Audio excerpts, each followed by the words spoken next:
watching this video, then you are probably very familiar with Universal Audio and all of their really cool hardware units and plugins and interfaces. They've been like the name in recording and home studio recording for as long as I've been doing this whole thing. And today's video, I specifically want to take a look at the Universal Audio Apollo Twin X Duo. That is the interface that I've owned for about 3 years now, and I want to make this video on why I love that interface so much and how I use it in my home studio. So let's go ahead and take a closer look at the Universal Audio Apollo Twin X Duo.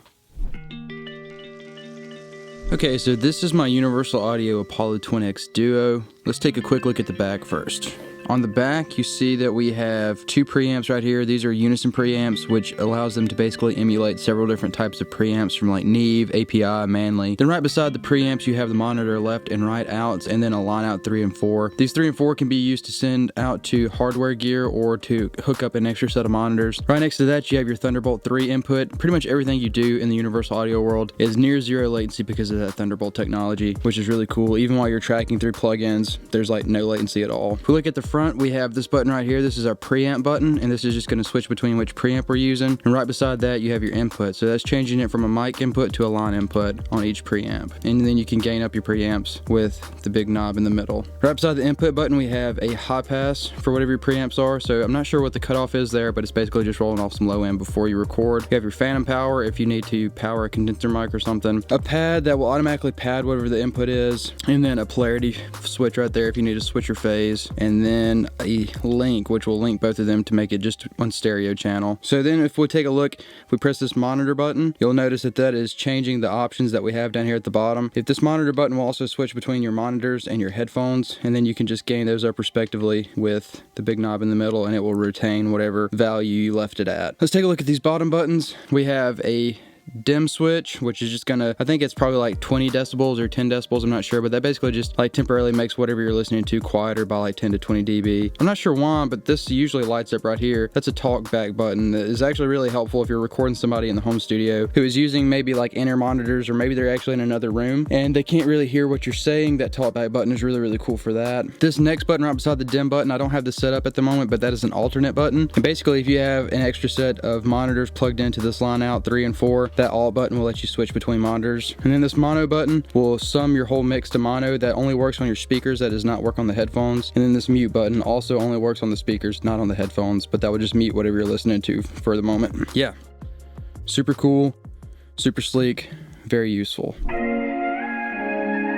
So I just touched on this on the overview of the interface, but I want to expand upon it a little bit. One of the most useful features of the Apollo Twin X for me in my home studio is the fact that high Z input will automatically override input number 1 on the back of the interface if I plug any of my instruments into it. So if I have, say, a microphone or a synth into the back of my interface on input number 1, but I want to record bass DI into Logic, or maybe use Universal Audio's Ampeg bass sims that sound really, really cool. If I go directly into the high Z input, then that will automatically override whatever I have in the back. So instead of me having to unplug whatever is in input 1 on the back and then plug my bass in, I just go into that high Z input and that completely overrides that. Another really cool thing about Universal Audio and that whole workflow that I just spoke of is that in their desktop software console, you can have multiple different presets or multiple console sessions, I guess, of these different inputs that you have. So like I was saying, if I were to go bass directly into the front, the high Z input, and I want to record with one of their Ampeg bass sims, then I can pull up the console session that has the amp sim on input 1. And then once I get done recording bass, I can just go back to another console session that maybe has like just a Neve preamp emulation, or maybe some compression or something on that channel 1. And that will go back to like if I were using my synths, or maybe a microphone. If I want to do a legit voiceover with my AT2035 back there, I have a console session for that as well. I guess maybe this whole video could be entitled Why I Love Universal Audio, because I'm talking about several different things besides just the interface, but in my honest opinion, nearly their lowest tier interface does such a great job of encapsulating the whole Universal Audio experience, and I don't really feel like I'm missing out on anything. Now don't get me wrong, I would always love to have more preamps,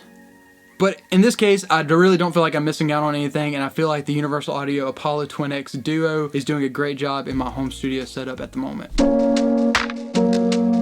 Okay, so I've been talking really conceptually about this, so I want to give you guys a quick look at what I have set up and how like a writing session typically will go for me. So I'll have my synth, one of these two synths, plugged in just a 1/4 inch out into input 1 in the back of my Universal Audio Apollo Twin X, and then my Kemper is going XLR out into input 2, and then I have my bass over here ready to be plugged in to the high Z input whenever I'm ready for that. Right now, currently I'm on a console session that just has 2 Neve preamp emulations pulled up. This is what I use for my synth input and my Kemper input. Whenever it gets time to record bass, I have a bass input 1 session right there, and that's got my Ampeg bass sim on it if I want to use that. Sometimes I don't use that, but I think I'll be using that today. Okay, so the way I'm set up now, I'm going to be able to record rhythm guitars, bass, and synth without unplugging anything. And again, this is just on my 2-channel interface. I'm gonna lay down a quick rhythm guitar track.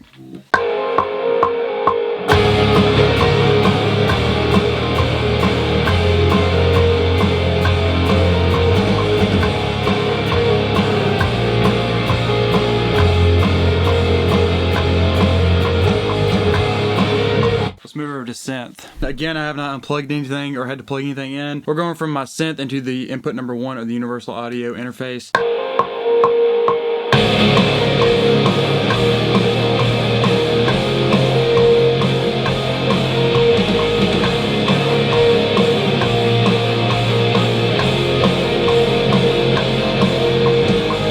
I'm going to quickly lay down some bass now, and this is going to be the first time where we actually have to change any inputs. We'll just go straight though from the bass into the high Z input, and then we will switch over the console session. Alright, I'm switching over the console session to the session that has my bass going into input number 1.